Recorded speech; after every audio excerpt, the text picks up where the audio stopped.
Cher Père Noël, tout d'abord, permets-moi de te tutoyer depuis le temps qu'on se connaît.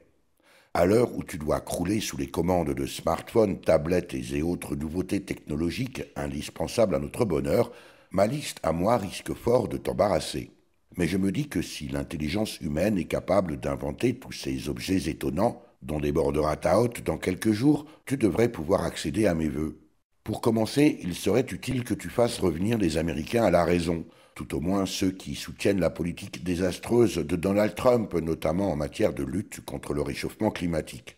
Ils devraient t'écouter, toi, le mutant de Sinterklaas, le Saint-Nicolas des émigrés hollandais, décidé par Thomas Nast en 1863, car à ce rythme, ton bureau de Rovaniemi, en Finlande, sera bientôt entouré de palmiers. À cet égard, tu pourrais par exemple faire en sorte que la signature des accords des différentes conférences sur le climat par les chefs d'État les engage réellement, je veux dire au-delà de la photo de groupe.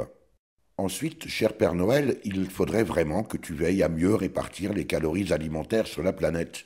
Depuis le temps que nous subventionnons une agriculture polluante et destructrice de notre biodiversité, soi-disant pour nourrir le monde, alors qu'un quart de l'humanité crève toujours la dalle, c'est qu'il y a un truc qui ne va pas.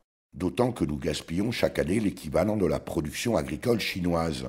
La planète produit aujourd'hui largement plus qu'il n'en faut pour nourrir tous ses occupants. Ce n'est donc pas une question de quantité, si tu vois ce que je veux dire.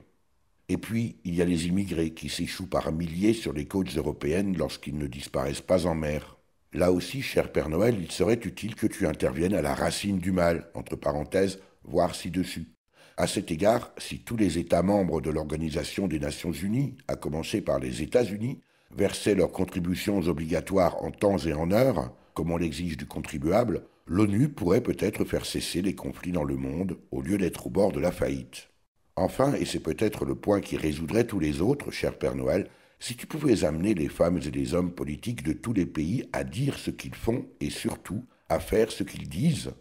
Ainsi, rien qu'en France, la centrale nucléaire de Fessenheim serait-elle déjà en cours de démantèlement et nous cesserions, comble du cynisme, d'importer ce qu'il est interdit de produire chez nous, comme les OGM par exemple.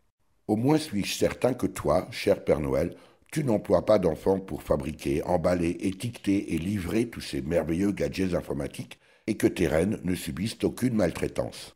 J'aurais encore pas mal de points à ajouter sur ma liste, tu t'en doutes. Mais si rien ne bouge, je m'adresserai l'année prochaine à la Mère Noël. Elle sera, elle, peut-être plus efficace.